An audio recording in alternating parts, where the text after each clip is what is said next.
আসসালামু আলাইকুম। মধ্যপ্ৰাচ্যত কি হৈ আছে? ফিলিস্তিন ফিলিস্তিন আৰু ইজৰাইল কিয় যুদ্ধ হৈ আছে? কি হৈছে ইহঁতৰ মাজত? কিয় কাৰণে যুদ্ধ হৈ আছে? হামাস কেনেকৈ হ'ল? সিহঁতৰ মাজত এই দীৰ্ঘদিনীয়া যুদ্ধ কিহৰ কাৰণে হৈ আছে?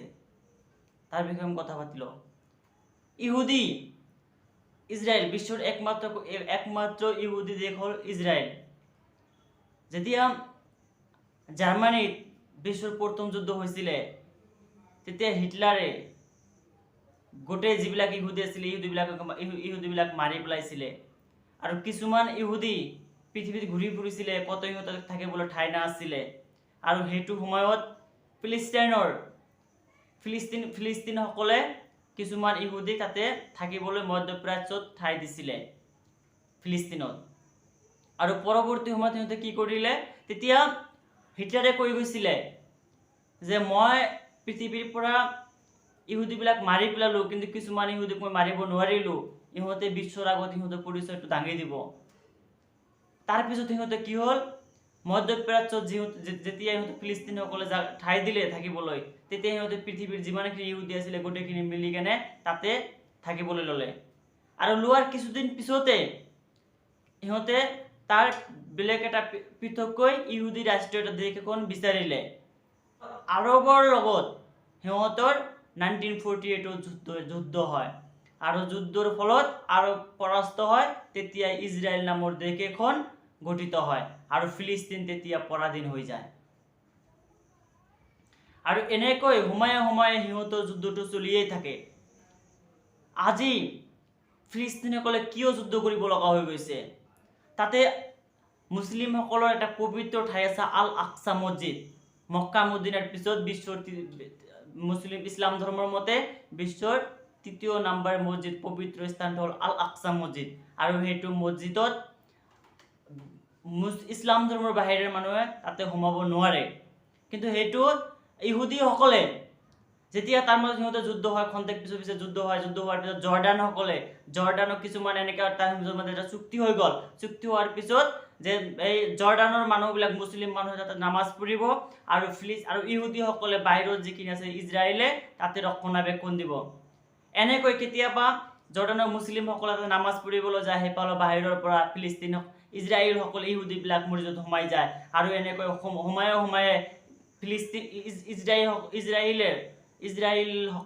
ইজৰাইলৰ সৈন্যসকলে ফিলিস্তিনসকলৰ ওপৰত অন্যায় অত্যাচাৰ কৰি থাকে।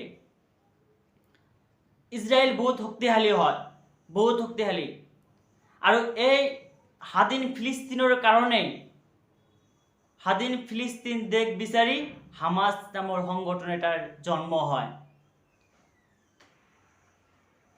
হামাস উগ্ৰপন্থী নহয়, হামাস স্বাধীনতা সংগ্ৰামী এটা সংগঠন আৰু এই সংগঠনে বিচাৰে স্বাধীন ফিলিস্তিন। নিজ দেশত থাকি নিজ পূৰ্বপুৰুষসকলে থৈ যোৱা ফিলিস্তিনত আজি ফিলিস্তিনসকলে পৰাধীন হৈ আছে। যাৰ কাৰণে কেতিয়াবা এনেকুৱা হয়, যেতিয়া হস্পিটেলত থাকে সিহঁতে ফিলিস্তিনসকলে থাকে নৱজাতকৰ জন্ম দিয়ে, ইজৰাইলৰ সৈন্যসকলে ইজৰাইলসকলে ইহুদিবিলাকে তাতেই সিহঁতক তৰোৱালেৰে কাটি পেলায়, তাতেই মাৰি পেলায়, একো ক'ব নোৱাৰে। ইমান বৰ্বৰ অত্যাচাৰ কৰি থাকে ইজৰাইলে। 2021 চনতো হৈছিলে হামাসৰ লগত যুদ্ধ, টানা 11 দিন মান হৈছিলে। আৰু আটাইতকৈ বেছি ক্ষতি হয় ফিলিস্তিনৰ যিবিলাক সাধাৰণ নাগৰিক আছে সিহঁতৰ ক্ষতি হৈ থাকে বেছি। তাৰমানে ইজৰাইলৰ এণ্টি মিছাইল চিষ্টেম আছে, যিটো ৰাডাৰ, তাতে কোনো ড্ৰোন মিছাইল ডাইৰেক্টলি গৈ কিনে এটাক কৰিব নোৱাৰে। হামাস ফিলিস্তিনসকলে জানে যে ইজৰাইলৰ লগত যুদ্ধ কৰি কেতিয়াও সিহঁতে জিকিব নোৱাৰে, কিন্তু সিহঁতৰ এটা কথা আছে, অভাৱেই আৱিষ্কাৰৰ মূল। সিহঁতে যদিও জানে তথাপি সিহঁতে এটাক কৰি আছে, যাতে বিশ্ববাসীৰ ওচৰত সিহঁতৰ যিটো মনৰ ভাৱ, ইজৰাইলসকলে যি বৰ্বৰ অত্যাচাৰ কৰি থাকে সেইটো যাতে দাঙি ধৰিব পাৰে। তাৰ কাৰণে ইজৰাইলৰ যি হামাস স্বাধীনতা সংগ্ৰামী সংগঠন যিটো আছে, সেইটো মাহৰ 7 অক্টোবৰত একেলগে 5,000 মিছাইলেৰে আক্ৰমণ কৰে ইজৰাইলৰ ক্ষতি হয়, বহুত নাগৰিক তাতে মৃত্যুবৰণ কৰিছে, ফিলিস্তিনৰ মানুহ বহুত মৰি আছে, তাৰ কাৰণে আমি সকলোৱে দুখ পাইছোঁ। আৰু এটা বস্তু চাব, ৰাছিয়া ইউক্ৰেইন যুদ্ধ হৈ আছে, আমেৰিকাই তাতে গৈ কেনে ছাপোৰ্ট কৰিছে ইউক্ৰেইনক। আৰু ৰাছিয়াৰ এটা কথা হ'ল, আপুনি মোৰ লগত কাজিয়া কৰি আছে, মিডিলত গৈ কেনে আমেৰিকা সোমাই কেনে কাৰো এটা পক্ষ ল'ব, লৈ কেনে তাতে যুদ্ধটো শেষ নহয়। আৰু আমেৰিকাৰ যিটো চাইডত আমেৰিকাৰ উদ্দেশ্য হ'ল তাতে হাৰ পানী দি কেনে এটা পাৰ্টি শক্তিশালী কৰা আৰু এটা পাৰ্টি সম্পূৰ্ণৰূপে ধ্বংস কৰি দিয়া। আমেৰিকাই ইউক্ৰেইনৰ পক্ষ লৈ ইউক্ৰেইনক ধ্বংস কৰি দিলে। আজিলৈকে যুদ্ধটো 1.5 বছৰ পাৰ হৈ গ'ল, যুদ্ধটো চলিয়ে আছে।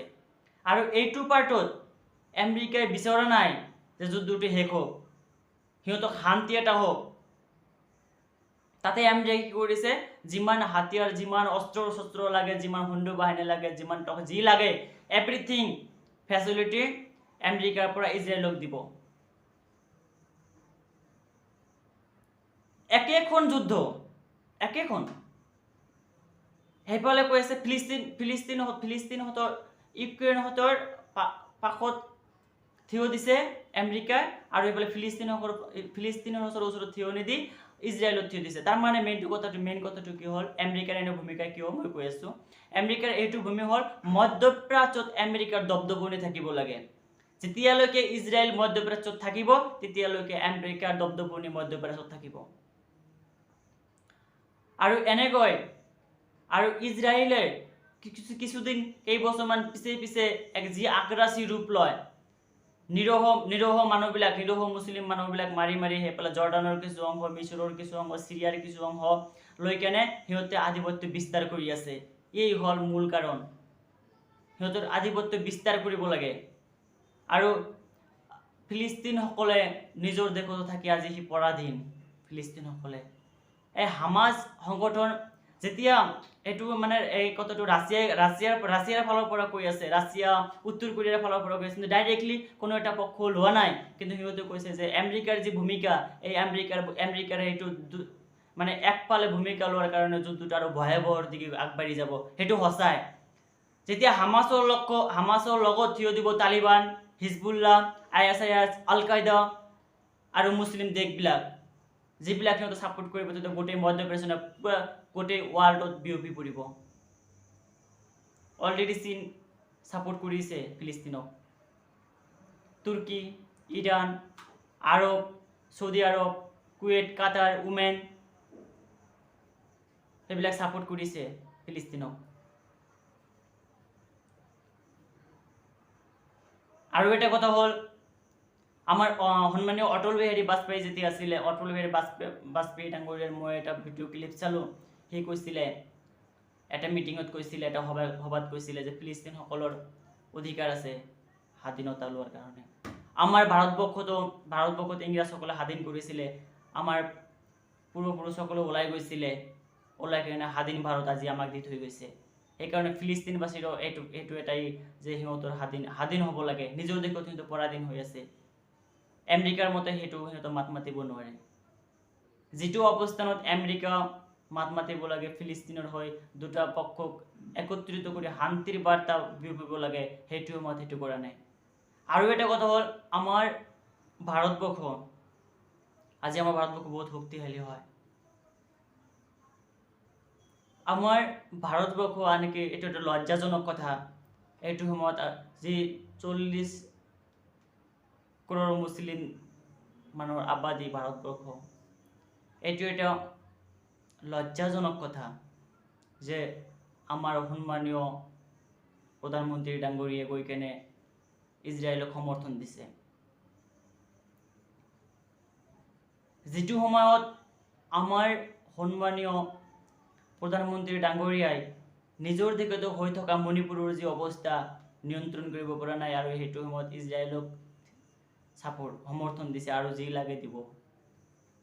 গতিকে যিটো মূল কথাটো, কিহৰ কাৰণে যুদ্ধটো হৈ আছে, মূল যিটো ইছ্যু, সেইটো মই আপোনালোকৰ আগত মই উত্থাপন কৰিলোঁ। আৰু আমি সকলোৱে সেইটো কামনা কৰোঁ যাতে ইজৰাইল ফিলিস্তিনৰ মাজত যি সংঘাত সেইটো সোনকালে সমাধান হয় আৰু ফিলিস্তিনসকলে যাতে স্বাধীন হয়, যাতে নিজ দেশত সিহঁতে পৰাধীন হৈ থাকিব নালাগে। এইখিনি কৈ মই বিদায় ল'লোঁ।